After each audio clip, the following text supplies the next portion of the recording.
রাসূল কি করেছেন, আমাদের কি করা উচিত?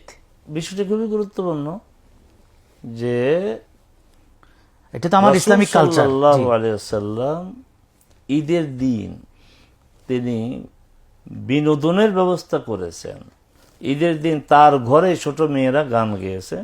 আয়েশা রাদিয়াল্লাহু তাআলা আনহা বলছেন যে গান গাইছিল দুইটি আপনার ছোট মেয়ে, আমার বাবা আসছে, আমি তাদেরকে লুকিয়ে রেখেছি।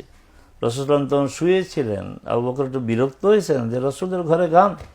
রাসূল সাল্লাল্লাহু আলাইহি ওয়াসাল্লাম বরং আবু বকরের উপর বিরক্ত হয়েছে, দাহুমা, জি তারা যে গান গাচ্ছিল গান গেতে দাও, ছোট মানুষ, তাহলে বিনোদন। জি, বিরক্ত কথা। তারপরে এক ঈদের দিন এই মানে অস্ত্র নিয়ে খেলা করতেছিল আবাসীরা। রাসূল সাল্লাল্লাহু আলাইহি ওয়াসাল্লাম নিজে দেখলেন দরজায় দাঁড়িয়ে তাদের খেলা, মসজিদের আঙ্গিনা, মাঠে না, মসজিদের আঙ্গিনা। এবং আয়েশা রাদিয়াল্লাহু তাআলা আনহাকে বললেন, তুমি কি দেখবা? হ্যাঁ দেখবো। আয়েশা যেন বলছেন যে আমি রাসূলের কাঁধে আমার থুতলি রেখে আমি তাদের খেলা উপভোগ করেছি। তাহলে ঈদের দিন এই জাতীয় বিনোদন যদি আপনারা আয়োজন না করেন, তাহলে আপনার ছেলে মেয়েরা ওই যে এলাকাতে করবে, গানের আয়োজন করবে, গানের আয়োজন, ফুটবল, হারাম খেলায় লিপ্ত হবে। খেলবে।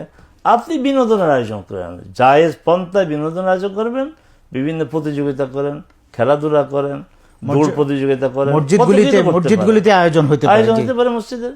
তাহলে কি হবে, আপনার ছেলে মেয়েরা অন্য কালচারে যাবে না, অন্য এমন কালচারের দিকে যাবে না যেটা ইসলাম অনুমোদন করে না। যদি আপনি এই জাতীয় বিনোদন ব্যবস্থা না করেন আর ওগুলি করে, এই দায় আমাদেরকেও নিতে হবে। আল্লাহ আমাদেরকে বুঝার তৌফিক দান করুক।